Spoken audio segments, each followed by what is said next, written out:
Nifty के अंदर story कहानी पूरी सेम है जो हमने कल डिस्कस की हुई है। बस इसका ध्यान रखना 67% का लेवल टच नहीं होना चाहिए और अगर 50% के ऊपर प्राइस जाता है तो फिर यहाँ पर संभावनाएं बनेंगी। अब प्राइस के अंदर ऊपर की एक चाल या फिर एक बाउंस दिख सकता है। आज की वीडियो का मेन सेक्शन है आईटी। आज उसमें गिरावट हुई है और उसका बिल पूरा नैस्डैक में फटा है। तो एक बार हम आज आईटी इंडेक्स और नैस्डैक को वेव्स के अकॉर्डिंग देख लेंगे। वैसे ऑलरेडी पूरी कहानी डिस्कस की हुई है और एक बार इस वीडियो को देख लेना। इसमें बहुत से सेक्टर्स को एनालाइज किया हुआ है और साथ में आईटी स्टॉक्स को भी एनालाइज किया हुआ है। स्टोरी पूरी सेम है। अगर आईटी स्टॉक्स को देखना है तो इस वीडियो को देख लेना। और साथ में आज हम डिस्कस करेंगे मेटल इंडेक्स को और एक बार इसकी बड़ी पिक्चर को भी समझने की कोशिश करेंगे। और स्टॉक्स को हम आज नहीं कल की वीडियो में एनालाइज करेंगे। तो अब हम वीडियो की शुरुआत करते हैं नैस्डैक से, क्योंकि पूरा बिल इसी में फट रहा है। अगर हमने पुरानी वीडियो देखी है तो आपको ये ट्रेंड लाइन भी याद होगी और ये लेवल्स भी पता होंगे।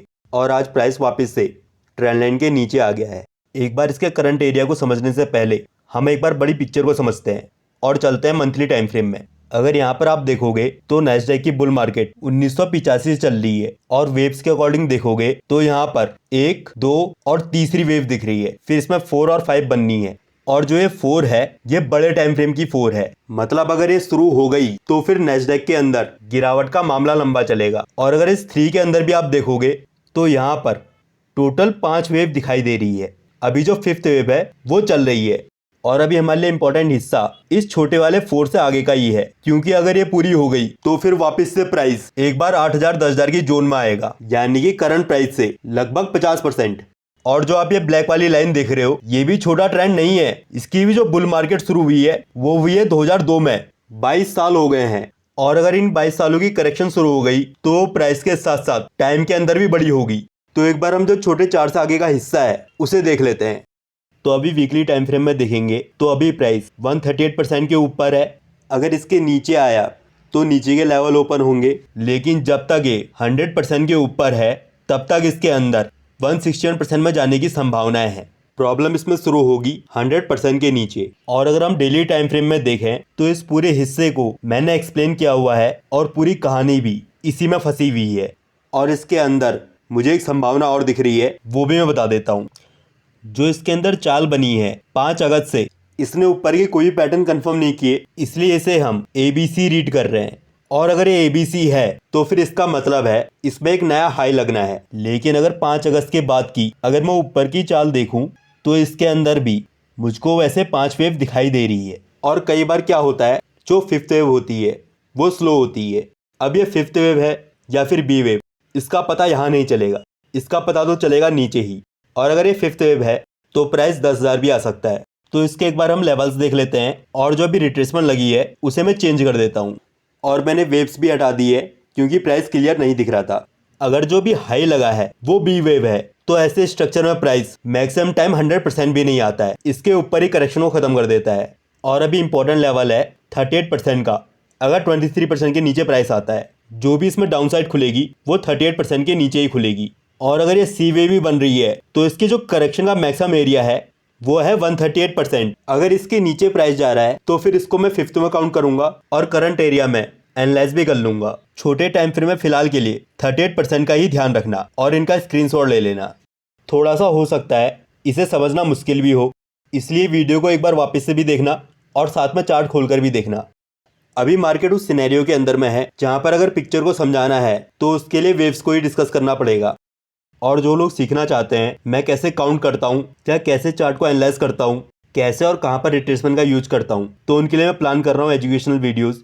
और इसे शुरू तब करेंगे जब मुझे लगेगा मैं जिम्मेदारी ले सकता हूँ, क्योंकि ये स्टडी बहुत कॉम्प्लेक्स है और अगर इसे डिस्कस करना है तो मुझे अपना फोकस भी यहाँ पर शिफ्ट करना पड़ेगा, क्योंकि डिस्कस करना ही इंपॉर्टेंट नहीं है, आना भी इंपॉर्टेंट है।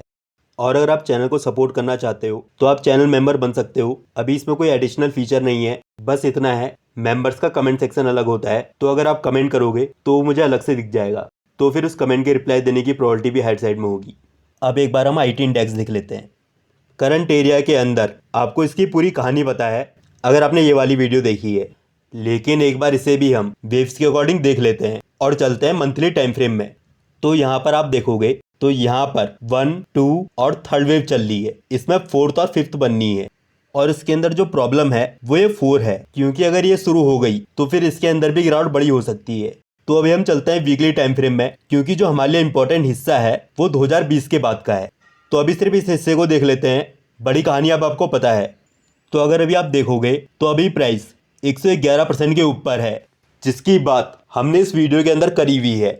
अगर ये लेवल प्राइस में समझते हैं तो आप साइट के अंदर अभी इन्हीं लेवल्स को फॉलो करना है, और अगर 100% के नीचे प्राइस आता है तो फिर एक बार अलर्ट होना पड़ेगा, क्योंकि इसके नीचे डाउन साइड के लेवल ओपन हो जाएंगे।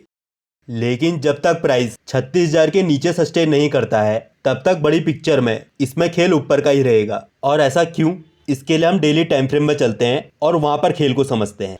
आप यहाँ पर देखोगे तो 4 जून के बाद से प्राइस ने यहाँ पर 5 वेव का स्ट्रक्चर बनाया है, और अभी प्राइस वीकली के 111% के ऊपर है। अगर इसके नीचे आया तो फिर 23% का लेवल है, लेकिन 111% के नीचे 23% के कट जाने की पॉसिबिलिटी बनेगी।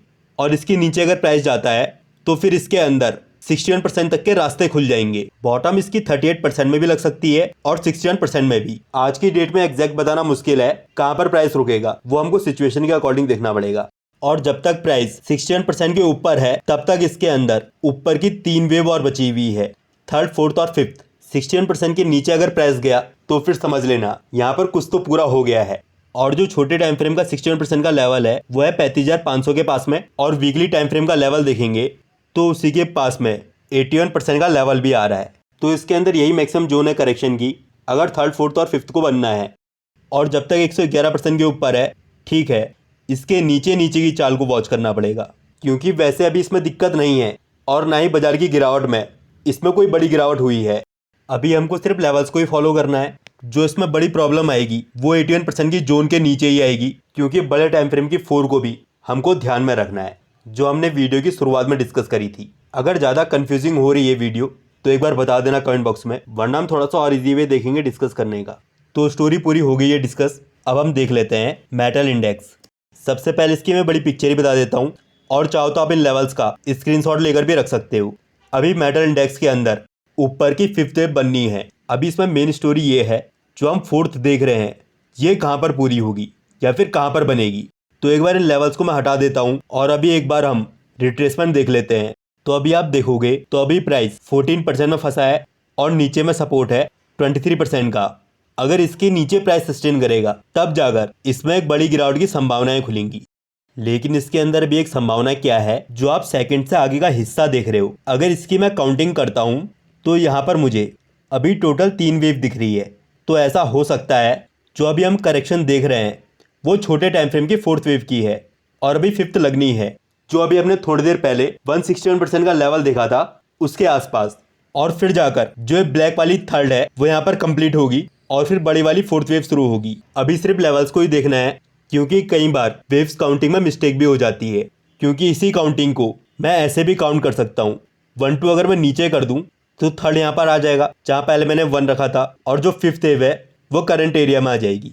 इसलिए वेव्स के अंदर भी बहुत सारी संभावनाएं बन जाती है, इसलिए जो हम वेटेज है वो लेवल्स को देंगे। और जब तक प्राइस 23% के ऊपर है तब तक हम ऊपर की एक 5th वेव के लिए देख रहे हैं। इस 23% को आप ध्यान में रखना। हम चलते हैं डेली में। डेली टाइम फ्रेम के स्ट्रक्चर को और लेवल्स को मैंने बहुत बार डिस्कस किया हुआ है, और जो 100% की जोन है इसकी भी हमने बहुत बार बात करी हुई है, और इसी 100 और 138% के पास में वीकली का लेवल भी है। और अगर अभी मैं करंट मूव को काउंट करता हूँ तो यहाँ पर मुझको 5 वेव बनती हुई दिखाई दे रही है।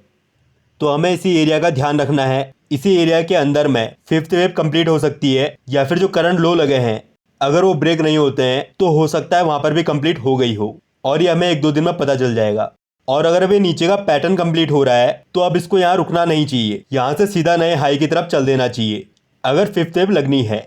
जहाँ भी प्राइस पहुँचने वाला है या जिन लेवलों के पास में है वो इसके रिवर्सल लेवल भी हैं और बाउंस के लेवल भी हैं। अगर इसका टॉप लग गया है तब भी इन एरियाज के पास से अगर नीचे भी आया तो एक बाउंस की पॉसिबिलिटी है। जो भी करंट एरिया में लो लगा होगा वही बड़े टाइम फ्रेम का एसएल हो जाएगा। अगर ये वापस अपने लोस को काटता है तो फिर इसका मतलब है ये एक नए करेक्शन के पैटर्न में एंटर कर गया है। और फिर जो हमने वीकली में 38% का लेवल देखा था वहां भी प्राइस आ सकता है या उससे नीचे भी जा सकता है। सब सिचुएशन के अकॉर्डिंग देखना पड़ेगा। स्टोरी मैंने इसकी पूरी बता दी है, समझ में आई या फिर नहीं आई ये नहीं मालूम, ये आप बता देना, वरना इसे कल एक बार हम वापस से देख लेंगे। और कल की वीडियो में हम मेटल स्टॉक्स को डिस्कस करने वाले हैं, क्योंकि जैसा आपको पता होगा जितने भी इस चैनल में हमने स्टॉक डिस्कस किए हैं उनको हम वापस से एनालाइज कर रहे हैं, जिसमें से हमने बैंकिंग को कल एनालाइज किया। अगर आपने कल की वीडियो नहीं देखी है तो इसे देख लेना। आईटी स्टॉक्स को भी हम डिस्कस कर चुके हैं, अगर उन्हें देखना है तो इस वीडियो को देख लेना। स्टोरी पूरी सेम है। कल हम मेटल स्टॉक्स को देखेंगे और उसके बाद रियल एस्टेट स्टॉक्स को। बाइंग सेलिंग की मेरी साइड से कोई भी रिकमेंडेशन नहीं है, ये सिर्फ मेरी खुद की स्टडी है जो गलत भी हो सकती है, इसलिए कोई भी डिसीजन लेने से पहले एक बार खुद भी एनालाइज करना है।